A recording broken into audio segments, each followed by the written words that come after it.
Zapateros. Going back to the studio, Jerome. Thank you, Pete. Now we will move on to the next report. Reporting live from Mandaluyong. Absolute poverty continuously growing. Here's Charles Velasco for reporter. Ay, sorry. Norlin pala. For working days.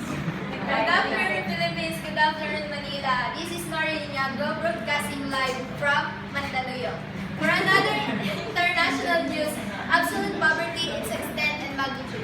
Absolute poverty is one of the reasons why there are slow economic development. Let's see how absolute poverty changed for a period of time and see the effect of it to economic development. Here is Charles Daniel Velasco for more details. Charles. Good afternoon, everyone. So for today's discussion, I will be showing you the extent and magnitude of absolute. Yung sa mga result ng binigay sa PDF, hindi ko siya ginamit kasi sinabi niyo is outdated. So bago yung mga i-represent.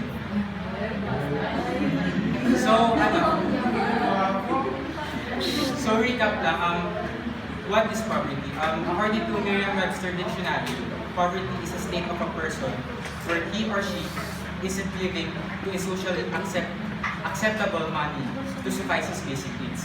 So sa Tagalog, isang taong walang kakayanan ay walang karampatang kita para masustento ng kanyang mga pangangailangan. So in that sentence, there's two components in creating poverty: the income and the basic needs.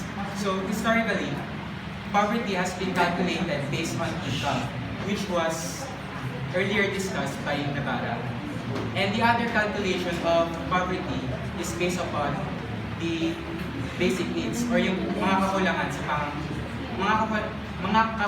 sa pangangailangan, which is called multidimensional measures. It is said that multidimensional measures is more holistic. Kasi nga, sa basic needs, malalaman mo kaagad kung ano talaga yung pagkukulang ng isang tao, like health, education, and living standards. While in income, nakabase ka lang sa parents. Gets? So next, itakal muna natin yung income-based poverty. So in income-based poverty, there is a setting standard to be considered living in poverty, and that is called the income poverty line or the international poverty line because it is used internationally. The proponent of this income poverty line is World Bank. So pag bumaba yung kinikita ng isang tao sa poverty line, he or that individual will be considered living in poverty. So the income poverty line changes year by year. Ito, from 1990, $1.01, and in 2015, $1.90. It is based upon the purchasing power of parity. So it's like the minimum wage of an average person should gain per day. So itong table na to, pinapakita dito yung mga percentage ng mga taong nabubuhay sa paghirap base sa income, which is $1.90. In 1990,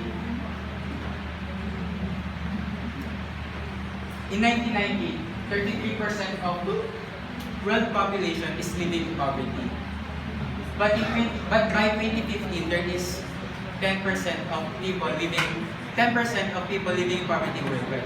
So there is a drastic, or there is a noticeable development in our world. Yung una percentage, dito naman yung numeric. So in 1990, 1.8 billion yung nabubuhay sa paghirap. Tapos sa 2015, 731 million. In fact, sa results na yan, ang first development goal of MDG, which is to eradicate poverty and hunger, ay na-achieve natin. Kasi sinabi sa first goal na yun, na ang population of people living in poverty in 1990 dapat makalahati siya by 2015. At dito sa resulta, pinakita na mas earlier na nakalahati yung mga taong naghihirap by 2011. But it took 25 years to eradicate poverty. So forecast of World Bank says that by 2030, the first development goal of Sustainable Development Goal which is zero poverty, is unattainable if we continue this kind of basement of poverty on income or monetary value. So the incidence of extreme poverty is very uneven around the developing world. Household survey-based estimates are regarded as the most accurate way to estimate poverty incidence. So yung mga gathered data ay nanggagaling sa household survey na considered as accurate. So yung unang sinabi doon, incidence of poverty is said to be uneven. So let's take in, for example, East Asia and Pacific and Sub-Saharan Africa. In East Asia and Pacific, by 1990, there is about 61% of its population living in poverty. But by 2015, there is now about 2.31 or 3% of its population. However, in Sub-Saharan Africa, the people living in poverty in 1990 was 54%, but now in 2015, 41.05%. So there is an actual difference between both. The East Asian Pacific have an high reduction of poverty. However, in Sub-Saharan Africa, konti lang yung bumawas sa poverty. So, ito naman yung mga results sa chosen countries. I have chosen countries that are separated between rural and urban areas. So, alam naman natin, ang rural ay probinsya, ang urban ay city. So, kung isipin natin, mas madaming naghihirap talaga sa probinsya. Kasi, mas mahirap silang mabigyan ng assistance of the government.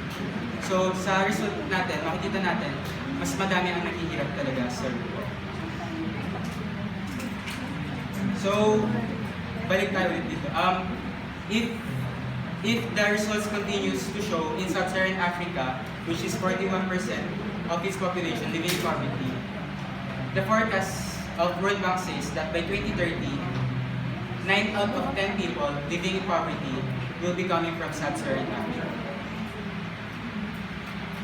So, yun lang po yung sa income-based poverty. If we continue this kind of path of basing poverty upon monetary value, we may not achieve zero poverty by 2030.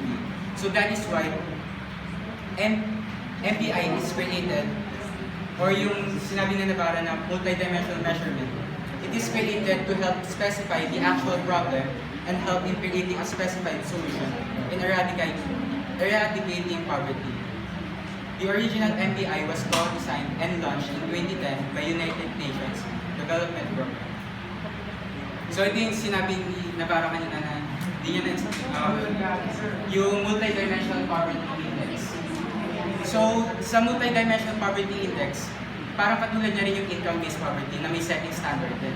Sa income-based poverty, ang setting standard niya is yung $1.90 na income. So dito naman, ay ang setting standard niya ay dual cut-off. The first cut-off is the dimensions, which are the health, education, and living standard. And the second cutoff is the indicators in between those dimensions. MPI focuses on deprivation in health, education, and standard of living, and each receives equal. So, sinasabi dito na kung ano yung mag-gathered na point mo sa formula na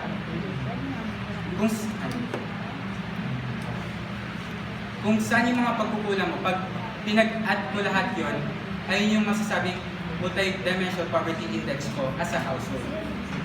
So, ito yung first cut-off, yung tatlo. Tapos yung second cut-off, yung mga nasa ilalim nila. So, an example of this,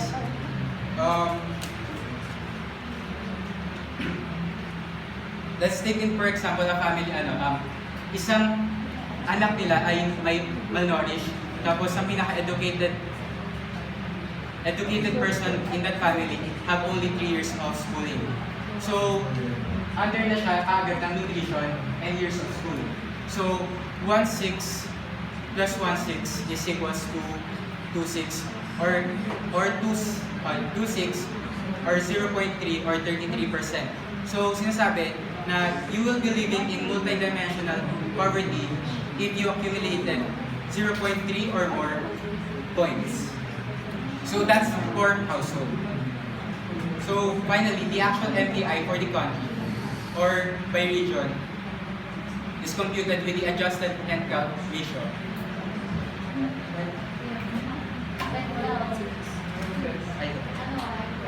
So ito po yung solution for the MPI for the country, for region and country.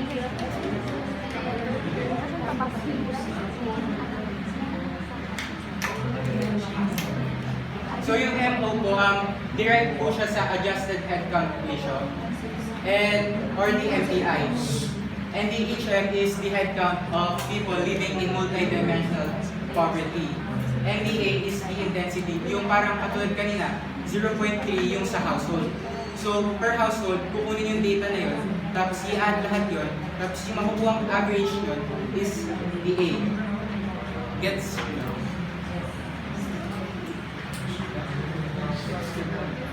So, ito po yung estimates by 2018 according to MPI. So, kanina sa income-based poverty, 731 million lang ang nabubuhay sa poverty. So, dito naman sa multidimensional poverty, 1.3 billion. Kasi nga, mas specified siya. So, mas nakukuha niya yung essence of living in poverty. So, ito yung mga countries na nakuha. Ito yung mga results na nakuha sa countries. So, let's take it for example, yung Bangladesh. Yung headcount niya is 41.07%, which is HM. And the intensity of deprivation, or yung letter A niya, is 47.33%. So pag pinag-times mo siya, ay yung makukuha mong multidimensional poverty index or yung MPI ng mismong country niya, which is 0.194. So MPI has some limitations. So sinasabi dito, if we base poverty according to multidimensional measurement, may magiging flaw pa rin siya kasi some of the results are missing and some may overstate or understate the actual MPI or the actual result of the result. But nevertheless, MPI can help and guide in eradicating poverty. So, yun lang.